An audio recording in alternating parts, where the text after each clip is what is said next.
Reynolds. I'm the Chief Investigator here at the Houston SPCA. I want to take this opportunity to introduce our pet of the week. Her name is Lilly. She's a female that was brought to our campus for a second chance. She may be shy at first, but she's going to be great with other dogs and in your home, and she's going to be very playful. Her adoption fee is covered thanks to Houston Texans punter Cameron Johnston and his wife Tia.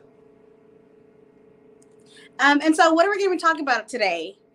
So today, let's talk about some Halloween tips. Halloween's coming up around the corner, and there's some things that pet owners may need to keep in mind before they make their plans or hit the streets to start collecting some candy. All right, so the first question is, so should a dog join us for trick-or-treating?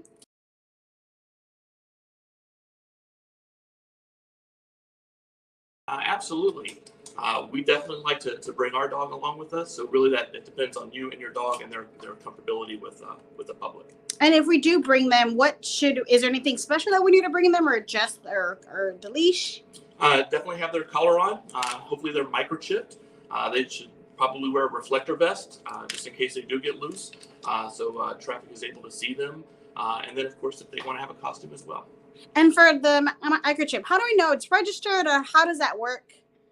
So the easiest way to do that is to go to your local veterinarian. They can scan for a microchip, or you can also bring it to your local shelter. We can do that as well. And you mentioned costume. What do we need to keep in mind if I do want to, dress my dog in a costume? Are they going to like it? So, the advice that I would give you for that is our dogs, we've always wanted to dress them up, but you need to start planning that usually prior to the event. So let them get used to the costume, let them get comfortable with it, make sure it's not too restrictive. Make sure that it's not choking them. Just make sure it's safe for them, and then give them a chance to adapt to it. And another question that always is brought up is, my dog is always stressed when someone rings the doorbell. What are some tips to help them, especially during the night? Was going to be throughout the night ringing doorbells. Sure. So usually for Halloween, we'll usually take our pets, bring them inside, put them in a room where they're far away from the doorbell, give them some enrichment, something to play with or snack on, and that keeps them pretty happy. And what can you emphasize, what other types of enrichment if they're in a room? So our dogs each have their own special toys that they like to play with. Maybe we'll give them a bully stick, something to chew on, and then of course keep checking on them to make sure they're enjoying it. And if my other dog is very excited and isn't anxious, but loves people, but should we still keep them in the room, because they're going to be opening the door a lot? Sure. Again, that's up to you and how your pet acts around the public. I know ours wants to be at the door, but she won't necessarily run out. She just wants to be a greeter.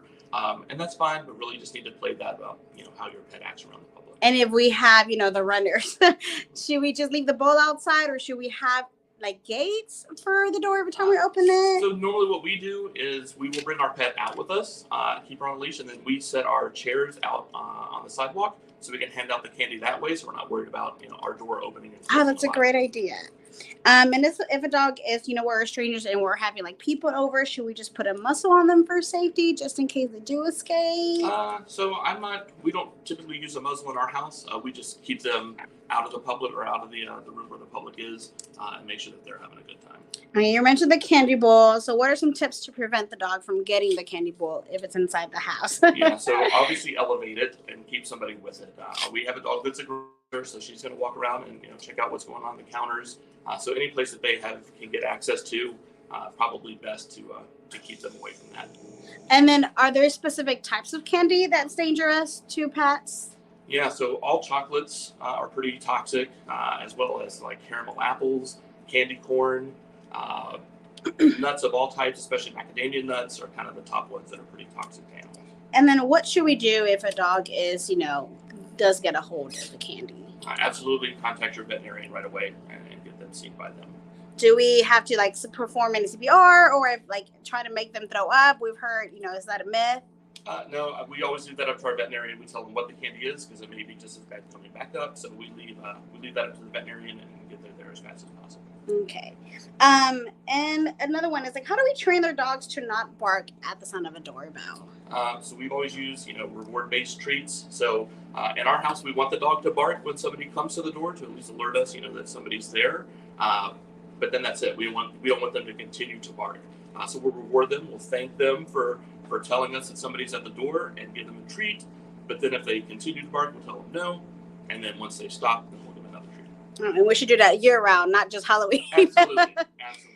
And there's so many, fun fun events throughout town this weekend. What do I need to keep in mind to ensure if I want to bring my dog to, these like dog costume events? Yeah, so again, kind of the same thing. Like if your dog is used to going out in public and going to parties and hanging around people, then that's absolutely great. Some of our dogs are not, as social in that manner. So maybe then we just leave them at home and let them have fun. We talked a lot about dogs. What about, cats?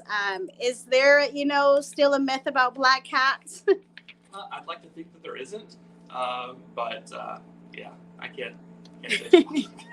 And why, should we keep our cats indoors? Is that, something to think about or no? Yeah, I think so, especially, with so many strangers, possibly walking the neighborhoods, just to give them a more tranquil evening. Maybe bring them inside, give them some enrichment, and let them hang out in the house for a while. And what, if we do see any like animal cruelty on Hallows Eve, especially with black cats, is there a specific number to call? Absolutely. Contact us at the Houston SPCA, 713-869-7722. And what are there other general safety tips that you can think of? Really, just know your pet, know their limitations, know what they, their likes and dislikes, and try to, include them in whatever you're doing with your family.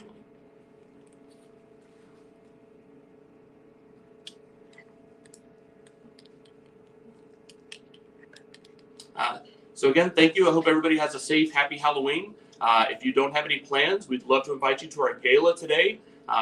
Contact our website for all the details. Thanks. Have a great weekend. Can we show Lily one more time? I'm gonna show. And if we want to adopt Lily, where should we go and what are the hours? Again, contact our webpage for all hours, and you can always call Houston SPCA at 713-869-7722.